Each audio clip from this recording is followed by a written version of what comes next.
It is a school district that tried to keep claims of sexual harassment against one of its board members a secret. But thanks to the 7 investigators, they couldn't. Tonight, 7 investigator Ross Jones is revealing what district officials didn't want you to know and how it cost a cash-strapped community a fortune. Not a whole lot of people pay attention to the school because they don't have any faith in it. Eben Morales knows the struggles inside Highland Park schools all too well. A longtime resident and former school board member, he was there when the district fell under state control. He watched as a board member admitted to embezzling district money, and he's seen school after school shudder. Today, as it fights to recover, the district is slowly paying down a $1.7 million deficit. There's so much shenanigans going on in the background. None of that has any benefit to the kids. And with a school that has the saying, kids first, kids ain't first.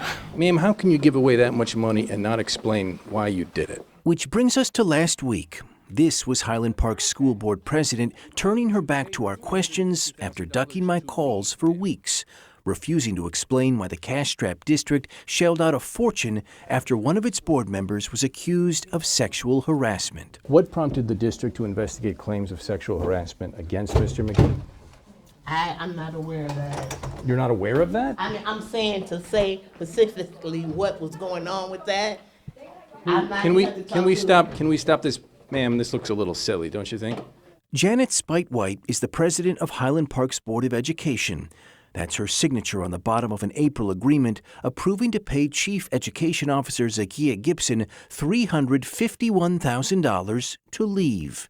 And the payout, approved by the board, came less than a month after members voted to censure one of their own. The Board of Education reaffirms its commitment to zero tolerance for any sexual harassment or retaliation for any protected characteristic. The Board of Education hereby censures member Lauren McGee for his conduct toward Ms. Gibson at the March 21st, 2024 meeting of the Board of Education. The censure came after the district hired a law firm to investigate the sexual harassment allegations made by CEO Zakiya Gibson. When we tried to ask board member Lauren McGee about what he'd been accused of, he headed for the exits. I can't answer that right now, Ross. You were accused of sexual harassment. I want to give you an opportunity to tell me your side. You will have the opportunity.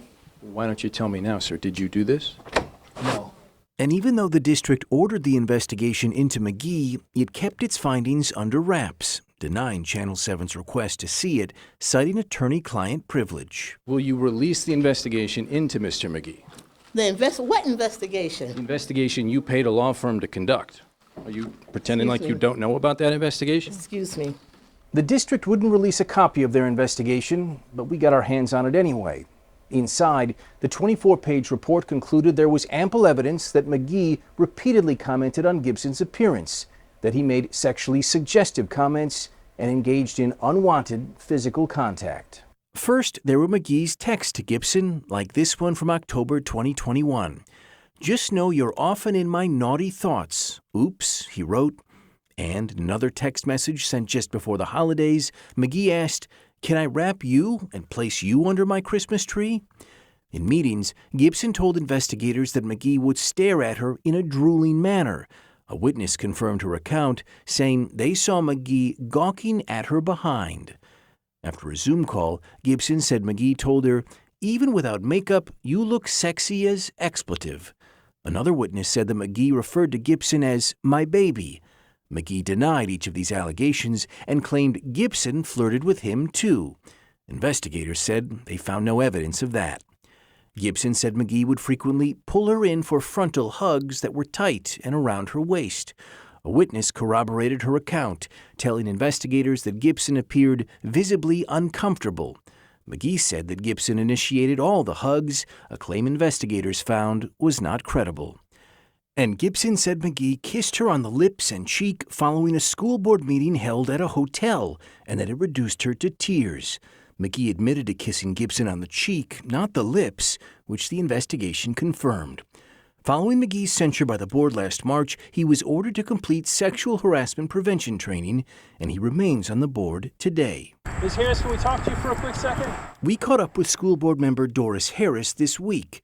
She was interviewed by investigators about Gibson's allegations, and while she wouldn't talk about the report's findings, she did say this. We do not condone any misbehavior, and I don't think that any woman should be disrespected, especially when they're doing their job. Tonight, Zakiya Gibson is gone from Highland Park Schools, and the district's coffers are $351,000 lighter.